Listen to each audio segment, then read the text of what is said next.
¿Cómo están, amados hermanos? Que el Señor los bendiga. Vamos a comenzar este tiempo de meditar en la palabra del Señor. Estamos ya concluyendo el capítulo 5 de Primera de Corintios y vamos a concluir con un aspecto muy importante que muchas veces nos es muy difícil dentro de la vida cristiana, el poder distinguir lo que es juzgar, ¿no? Entonces vamos a conversar acerca de los extremos sobre esto, esta acción, y también lo que la Biblia nos enseña, lo que la Biblia nos dice. Pero vamos a iniciar dando gracias por ese tiempo que vamos a tener. Soberano Rey, en el nombre de Jesús, gracias porque podemos tener ese tiempo de meditar en tu palabra. Tu guía y tu dirección, soberano, es muy buena para nosotros. Que ese día de nosotros, Señor, si tú no nos muestras el camino y tu palabra es la que nos alumbra, Señor, en el camino que debemos seguir. Abre nuestro entendimiento, Señor. Disipa nuestro corazón de tantas cosas que lo cargan, nuestra mente de tantas cosas que muchas veces no son tu palabra, Señor. Queremos, Señor, seguir siendo perfeccionados, Señor, conforme tu voluntad a la medida de la estatura, de la plenitud de Cristo. Pero necesitamos, Señor, cada vez dejar que tu palabra sea la que nos guíe, la que llene nuestros pensamientos, la que sostenga nuestros sentimientos, Señor. Gracias, gracias, soberano Dios. Gracias, Espíritu Santo, porque es usted el que hace la obra en nosotros en estos tiempos. Gracias, amado Jesucristo, porque usted es quien nos sostiene. Nos ha dado, Señor, esta hermosa bendición de ser hechos hijos de Dios. Bendito seas, Jesucristo, por siempre. En tu nombre oramos. Amén. Muy bien, mis hermanos, para poder ir terminando con este capítulo 5 de Primera de Corintios, de la primera carta de Pablo a los Corintios, vamos a hablar acerca del juzgar entre los hermanos. Y bueno, como les decía, a veces esto es un tema bastante complicado dentro de la iglesia, ¿no? Y para poder conversar sobre esto, vamos a ir recordando que comenzábamos el capítulo 5 con una llamada de atención de Pablo acerca de este pecado sexual que la iglesia estaba permitiendo. Ante esto, Pablo indicaba que tal persona debía ser entregada a Satanás, o sea, tenía que haber pasado por un proceso de juzgar y la decisión, y Pablo lo va a decir, no, ya, esto ya está juzgado, ¿no? Y tal tiene que ser entregado a Satanás. Pero cuando hablamos de esta expresión de ser entregado a Satanás, no es que nosotros estemos en la condición de decir quién pierde o no su salvación, ¿no? Entonces, porque la salvación no es mérito nuestro, sino de nuestro Señor Jesucristo. Es Dios quien dice quién entrará al reino y quiénes no. Entonces, entregar a Satanás implicaba un acto disciplinario, con miras al día del Señor Jesús, el día de su venida. El fin de esta acción disciplinaria es la restauración de las personas, de sus hijos, no la expulsión. Y la disciplina busca que la persona disciplinada pueda arrepentirse. Es importante, ¿no? Cuando se aplica esta disciplina, buscar la restauración de la persona. Pero mucho va a depender de la persona, ¿no? La iglesia va a actuar en consecuencia de lo que la palabra nos enseña, pero también implica mucho cómo está el corazón de esa persona. A veces hay personas, hijos de Dios, a los que se les disciplina y tienen ese corazón amante al Señor que rápidamente son restaurados, pero también a veces se ha permitido, algunas personas han permitido que sus corazones se llenen del mundo, de la carne, de tal manera que buscan excusarse y no aceptan y culpan a aquellos que los disciplinan, ¿no? Entonces, eh, esto es lo que ya el Señor nos está hablando a través de Pablo. Y bueno, justamente aquí ya en el versículo 9 incluso decía que no deberíamos juntarnos con aquellos que llamándose hermanos practican este tipo de cosas, ¿no? Entonces, a veces hemos entendido que no juntarse con estos, que explícitamente como se indica acá, con fornicarios, estábamos pensando en la gente que no conoce a Cristo, que de repente de oídas, pero que no vive para Cristo. Pablo no está refiriéndose a ellos, se está refiriendo a los cristianos que, habiendo conocido al Señor, deciden optar por una vida en la que se licencian al pecado y al libertinaje, en este caso específico sobre la fornicación, que es una palabra usada para distintos pecados sexuales, ¿no? En el ámbito sexual. Entonces, cuando nos dice que nos juntemos, no se trata de menospreciar. Repitamos lo anterior, que la disciplina tiene como fin promover el arrepentimiento en la persona, ¿no? Y que su alma pueda ser salva, ¿no? Entonces, no significa de menospreciar, sino de no seguir alimentando en estas personas el hecho de que su conducta es inadecuada, porque como decíamos, a veces no aceptan su carne, eh, le engaña a sí mismo, ¿no?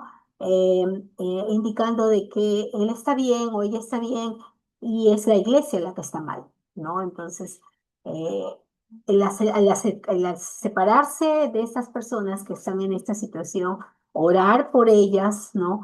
eh, Ayudaría en algún momento a que ellos puedan darse cuenta de la situación en la que están. Recuerden ustedes el hijo pródigo, cuando él se dio cuenta de la mala decisión que había tomado cuando estaba entre los cerdos.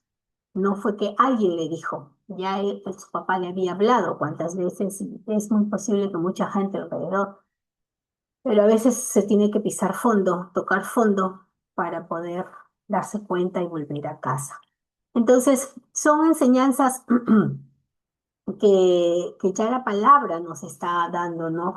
Siempre guardando nuestro corazón, ¿no? Guardando nuestro corazón.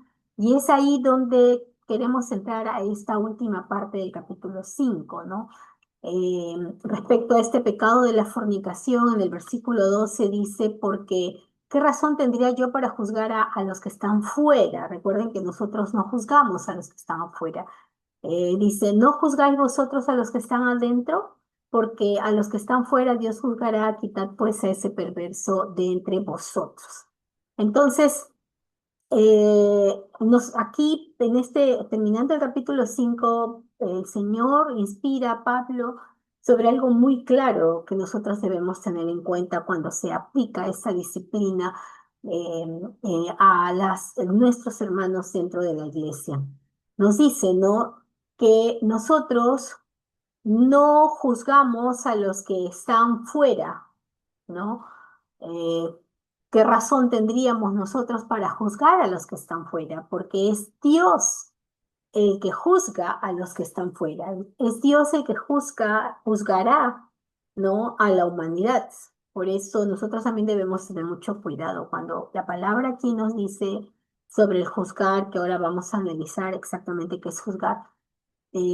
Nos dice que tengamos cuidado porque no es nuestro deber, no es nuestra responsabilidad, no está en nosotros el juzgar a las personas que no conocen a Dios, ¿no? Es como si tú, si tienes un niño y nunca le enseñaste cómo se debe saludar cuando está con una persona extraña y lo sacas a la calle y de repente el niño no sabe cómo actuar ante personas nuevas y tú te enojas con el niño y le dices, ¿por qué no lo saludas? ¿No? Pero ¿cómo le vas a pedir algo que nunca le enseñaste? Entonces, ¿cómo pedir nosotros al mundo que juzgar al mundo en este momento acerca de las conductas que puede tener si no tienen a Cristo? ¿Cómo decirles esto está mal lo que tú haces porque no le agrada a Dios si no tiene a Cristo? Nosotros por eso predicamos primero a Cristo y es el Espíritu Santo quien constriñe a las personas y las convence de su pecado. No es que nosotros no decimos lo que está mal, o sea, no es que nosotros no enseñamos que robar, matar, fornicar, adulterar, ser corrupto, ¿no? Ocioso, no es que no digamos que está mal, sí hay que decirlo, pero ¿cómo juzgas tú a alguien que no tiene una naturaleza restaurada como para alejarse de esas prácticas, ¿no? Entonces aquí lo dice bien claro, que qué razón tendría yo para juzgar a los que están fuera. En el versículo 13 dice, porque a los que están fuera, Dios juzgará. Entonces, eso es algo que nosotros debemos tener en cuenta. Tengamos paciencia, No debemos guardar silencio. Esto no significa que nosotros no vamos a dejar de decir las cosas, ¿no? Sino que no asumamos la actitud de enjuiciamiento para aquel que no te escucha, para aquel que sigue en sus delitos y pecados. Dice la palabra, Dios los juzgará, ¿no? ¿Dónde sí deberíamos nosotros actuar y tomar medidas? Es justamente en la segunda parte del versículo 12 y la segunda parte del versículo 13 dice, no juzgáis vosotros a los que están dentro, quitad pues a ese perverso de entre vosotros. Entonces, cuando se trata de juzgar, el Señor sí nos da a nosotros la autoridad para juzgar entre nosotros.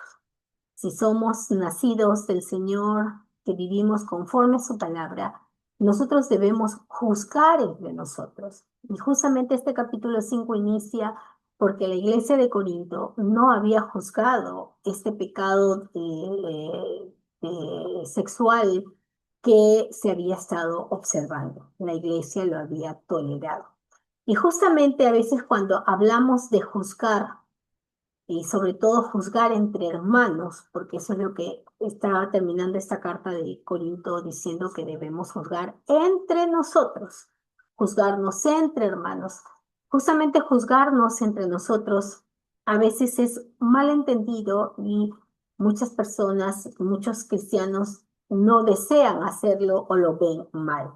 Y justamente cuando nosotros vamos a mirar acerca de este juzgar, utilizamos expresiones como no juzguéis, ¿no? Porque incluso la Biblia nos habla de no juzgar, pero hay que entender en qué contexto, ¿no? Entonces, este no juzgar muchas veces se confunde por una falta de claridad doctrinal y se producen extremos. Entonces, algunos cristianos decimos, no debemos juzgar, entonces nos volvemos permisivos, todo lo toleramos. O nos vamos al aislamiento, ¿no? Nos alejamos totalmente de todo. Entonces, justamente cuando no comprendemos la palabra de Dios, como dice acá, la falta de claridad doctrinal, se producen los extremos, ¿no? Entonces, nos podemos ir hacia un lado con un legalismo, con reglas rígidas, un juicio severo, un aislamiento total, asumiendo el papel de Dios, ¿no? Asumiendo el papel de Dios. Entonces nosotros juzgamos duramente, juzgamos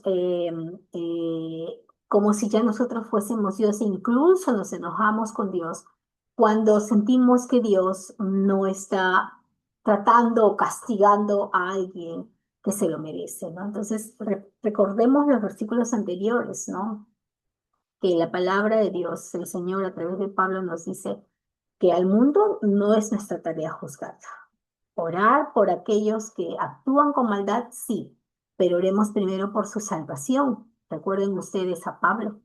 Pablo era un hombre malvado, perseguidor de la iglesia, pero la iglesia no oraba para que el juicio de Dios caiga sobre Pablo, sino oraba por su salvación. Entonces oremos nosotros también por la salvación de los malvados, ¿no? Y si estos no entienden, recordemos que es Dios quien nos juzgará, y eso hemos visto en los versículos 12 y 13 de 1 Corintios 5, ¿no? Entonces, y aún dentro al interior de la iglesia podemos nosotros tener también esa actitud muy dura, muy rígida de juzgar. Ya hemos visto también en este capítulo 5 que el hecho de disciplinar, ¿no?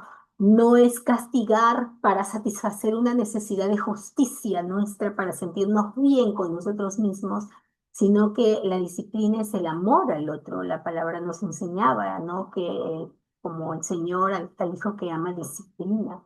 Y la disciplina es una forma de atraer a las personas al camino del Señor, pero es una disciplina sabia, entendida. Entonces, cuando no entendemos la doctrina, nos podemos ir a este plano legalista, ¿no? De tomar la posición de Dios y sentir que uno es perfecto y puede enjuiciar a todos, ¿no? O también otros se van al extremo liberal, de libertinaje, ¿no? Entonces, no, sí, yo no soy Dios, es Dios quien juzga. De tal manera que todo se permite, de tal manera que no se establecen límites. de tal manera que el mundo ingresa a la iglesia, ¿no? Como también se observa dentro de la iglesia a nivel mundial. Eh, Se permiten debilidades, se permiten excesos, diciendo es Dios quien juzgará. Entonces, justamente el equilibrio bíblico, la verdad de la Biblia, la gracia de nuestro Señor, es lo que debe regir este proceso de juzgar. Justamente cuando ya nosotros vamos a mirar esto, ¿qué no es juzgar? No, cuando la palabra nos habla de juzgar, no es criticar por orgullo. Y estamos pensando que juzgar es criticar, estamos cayendo en chisme, ¿no? Tengamos cuidado, ¿no? Algunos dicen, no, pero es que es la verdad y uno la tiene que decir, estás cayendo en chisme porque tú no estás cumpliendo con el principio de restaurar al hermano, sino que estás buscando la satisfacción de tu carne, de que todos sepan lo que tú viste o lo que tú piensas que debe ser correcto. Entonces la palabra nos lleva a que el principio es la restauración del Hijo de Dios. Nosotros no estamos hablando del mundo porque ya la palabra lo dijo bien claro. Dios es quien juzgará al mundo. Si hablamos de juzgar, es entre nosotros, hermanos. Y en el capítulo 5 el Señor nos dijo a través de Pablo que la finalidad es que esta persona, este Hijo de Dios, sea restaurado, regrese al entendimiento del buen camino. Entonces, derramar toda nuestra vanidad y nuestro orgullo sobre alguien diciéndole lo imperfecto que es para nosotros sentirnos bien, pues eso no es juzgar. Decirle tú no vas a entrar al cielo, ya perdiste tu salvación, no nos toca a nosotros condenar a las almas. Tengamos cuidado de no tomar el lugar de Dios. Actuar como jueces sin poner opiniones, pero es que tú tienes que hacer las cosas como yo te he dicho porque las cosas son así. Tampoco es que dice la palabra, ¿no? Entonces, sí, hay personas que disfrazan su orgullo, su vanidad, en esta acción de juzgar, ¿no? Y buscando siempre las fallas de los demás. Esto solamente revela una falla en las emociones, en el alma de aquel que juzga. El cristiano que todo el tiempo está criticando, no estamos hablando del de juzgar conforme a la palabra, sino el cristiano, el Hijo de Dios, que todo el tiempo está criticando a sus hermanos, sí, que todo el tiempo está justamente exponiendo, haciendo quedar mal y no restaurando, buscando más su reconocimiento personal, sin buscar la restauración del hermano. Es ese cristiano que está teniendo problemas en su relación con Dios, no está dejando que el Espíritu Santo haga su obra en él. Un cristiano que está en chismes, en murmuraciones, en críticas continuas, no está dejando al Espíritu Santo que trabaje consigo mismo. No, está su carne, su vanidad es la que está dominando su ser. Y hay que tener mucho cuidado, hay que llamarle la atención, hay que juzgarlo, ¿no? Que ahorita vamos a mirar qué es realmente juzgar, hay que juzgarlo. Y si no entiende, hay que disciplinarlo, porque esa actitud lo destruye y el chisme es una de las herramientas de Satanás para destruir iglesias, para dividir iglesias. Entonces nosotros nunca debemos quedarnos a escuchar el chisme y la crítica. Si viene alguien a hablar de otro hermano, rediríjalo, que nos dice la palabra. Que cuando tú ves a un hermano en pecado, en falta, ve y pónselo a otro, no dice eso, no hemos aprendido. Ya hemos visto en versículos anteriores y en estudios anteriores que primero se tiene que hablar con la persona directamente y si no entiende, llamar a un testigo y si con el testigo no entiende, llamar a los ancianos y si a los ancianos no entienden, se tiene que juzgar, disciplinar. Entonces, justamente dentro de la palabra de Dios, juzgar en el Nuevo Testamento viene la palabra griega krino, que significa evaluar. Cuando la palabra nos dice que debemos juzgarnos entre nosotros, nos está diciendo evalúa, discierne, examina, emite un veredicto, toma una decisión basada en evidencia. Cuando la palabra nos dice juzga, no nos dice critica, no nos dice chismosea, no nos dice condena. La palabra que se usa aquí en el Nuevo Testamento para la carta de Corinto, que es la que estamos leyendo en el Nuevo Testamento, es crino, que es evalúa la situación, discierne, examina, emite un veredicto y toma una decisión basada en evidencia. No siempre es condenar, muchas veces es evaluar. Entonces, juzgar en 1 Corintios 5 tiene tres tareas que se están pidiendo. Primero, discernir. Segundo, evaluar. Y tercero, tomar acción espiritual frente al pecado dentro de la iglesia. Entonces, el primer proceso, que es discernir, implica reconocer lo que es pecado.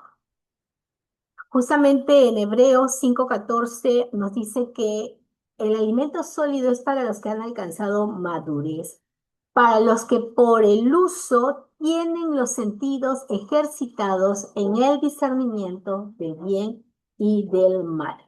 Miren, aquí es muy importante como nos dice que discernir es un don del Señor que también se da por el Espíritu Santo y sobrar en nosotros. Nosotros vamos a poder discernir, reconocer lo que es pecado, darse cuenta de lo bueno y de lo malo. Lo vamos a poder lograr, y dice, lo alcanzan aquellos que han alcanzado madurez porque tienen el uso tienen los sentidos ejercitados en el discernimiento del bien y del mal. ¿Y cómo alcanzas la madurez? Dice, por el alimento sólido.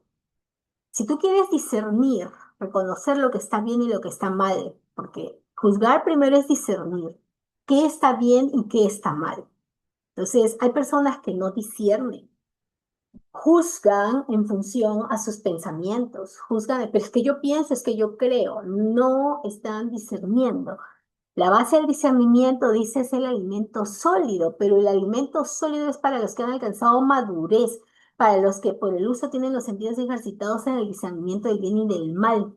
Entonces, ¿cuál es ese alimento sólido del que está hablando este Pablo? La carta a los Hebreos. Es la palabra de Dios.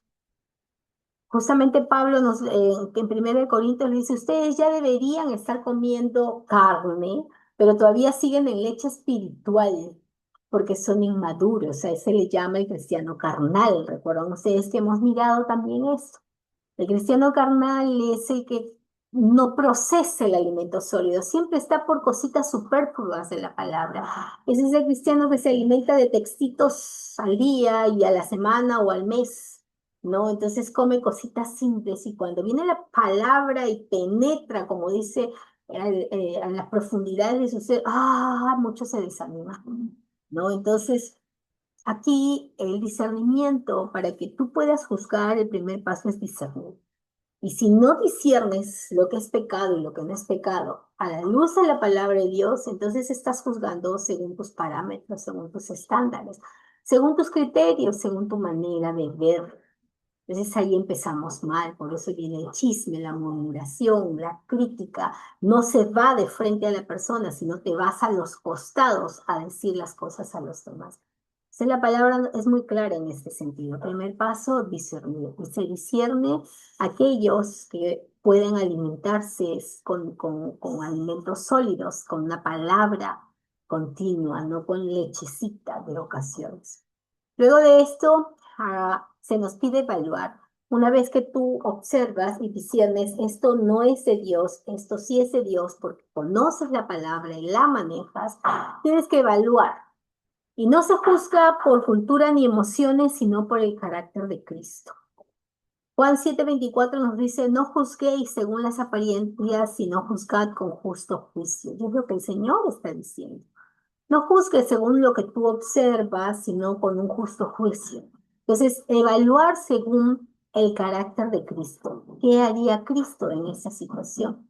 Esta conducta es la que Cristo nos pide. Recuerden que Jesucristo es el mensaje principal del Evangelio y de todas las Escrituras, que nosotros vamos en camino a ser como Cristo, ¿no? Entonces, esta palabra, la verdad del Evangelio, todo nos lleva a observar siempre mirando a Cristo.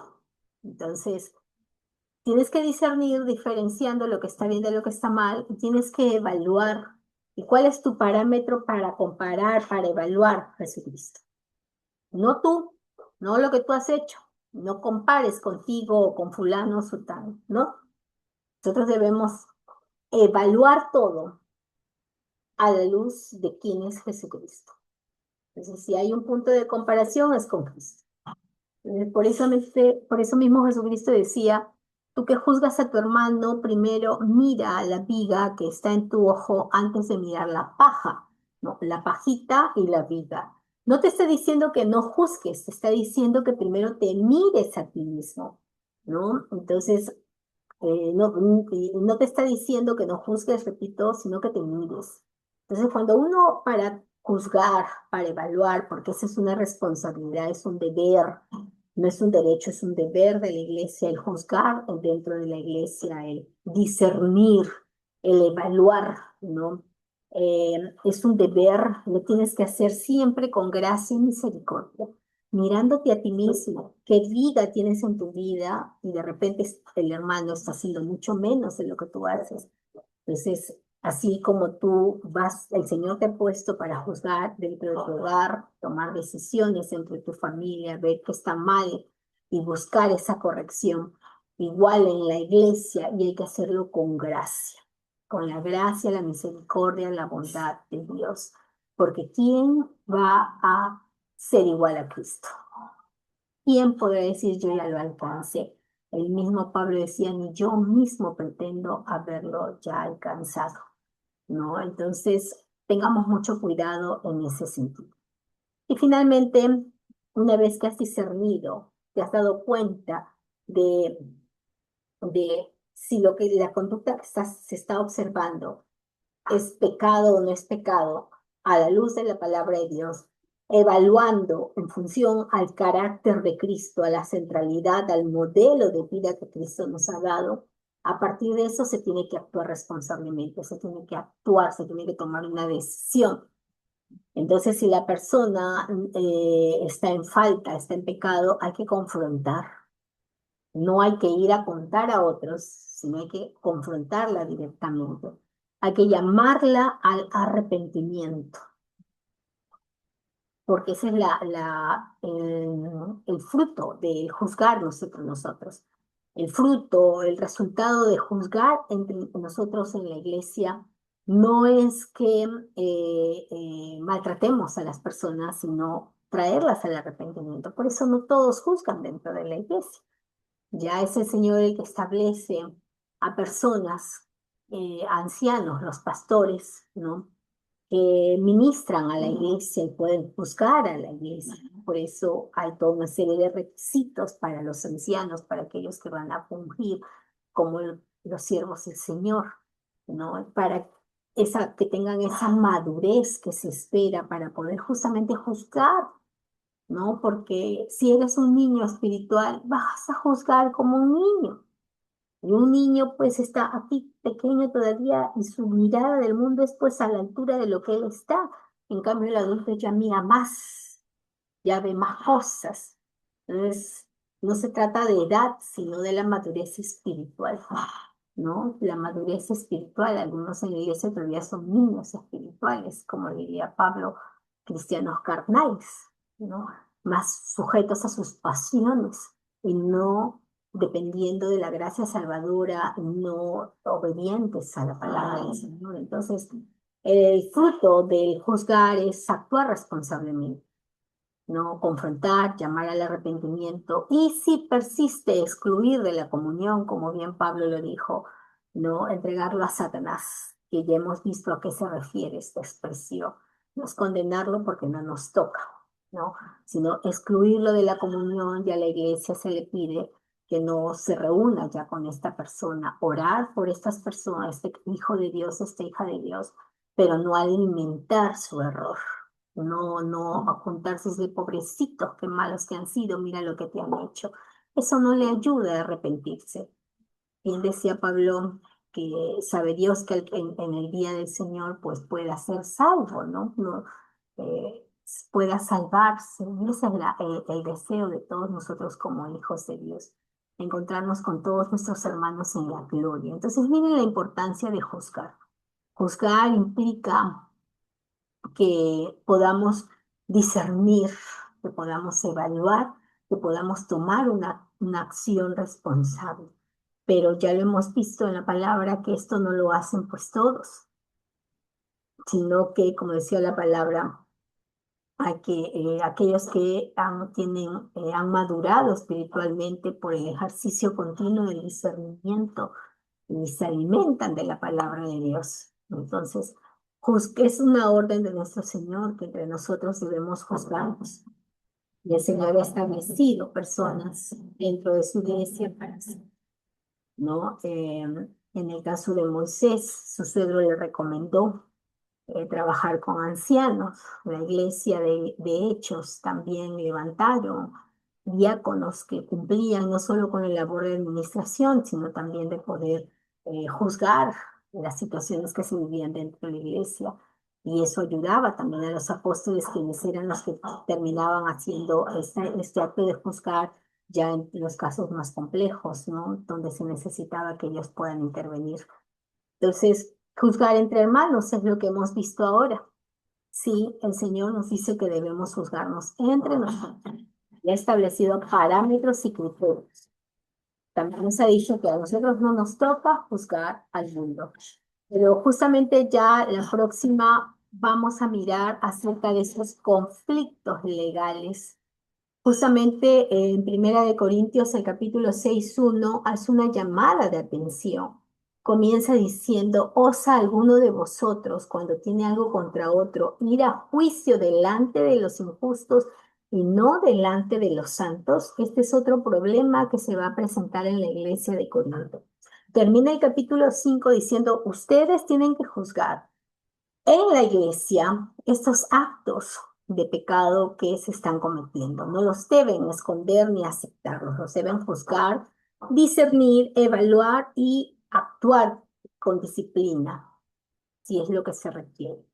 Pero ahora comienza el capítulo 6 y va a decir de que hay un problema entre hermanos. Hay una situación legal que se ha presentado entre hermanos de la iglesia. ¿Y qué es lo que está haciendo la iglesia? Estas personas involucradas, ¿qué es lo que está haciendo? No está buscando que la iglesia juzgue sobre esto, sino que se ha ido a un tribunal humano a denunciarse entre hermanos, para que sea el tribunal humano quien juzgue esta situación. Y sobre esto justamente vamos a ver ya en la siguiente lección. Tremenda como es la palabra, como el Señor nos lleva a, a poder mirar eh, las acciones. A veces equivocamos nosotros, actuamos según nuestros pensamientos, pero cuán importante es aprender la palabra. Y justamente cuando estos hermanos de Corinto van a un tribunal para que el tribunal juzgue entre hermanos, la iglesia pierde su testimonio. Y eso es lo que vamos a mirar la próxima lección. Que el Señor los bendiga. Vamos a orar. Gracias, soberano Señor, por enseñarnos la importancia, Señor, de juzgar, por sacarnos de la cabeza, Señor, esa mala idea de juzgar es criticar, chismosear, enjuiciar, condenar. Padre Santo, usted nos enseña a poder discernir entre nosotros, hermanos de la iglesia, a evaluar, Señor, nuestras obras, Señor, y poder actuar responsablemente contra aquellos que no están andando dignamente, Señor, pero en gracia y misericordia, buscando su arrepentimiento, buscando, Señor, que no se pierda, sino que continúe en tu camino, bendito Dios. Ayúdanos a comprenderlo cada día y prepara nuestros corazones, Señor, para lo que ha de venir. Cuando buscamos nuestra propia justicia en tribunales humanos, pero tú nos hablas con tu palabra lo que hemos de hacer. Gracias, Señor. Guárdanos y líbranos, que esta palabra llene nuestros corazones y dirija nuestros pasos. En tu nombre oramos, Cristo Jesús. Amén y amén. Muy bien, mis hermanos, que el Señor los bendiga. Nos estamos viendo la próxima semana. Amén.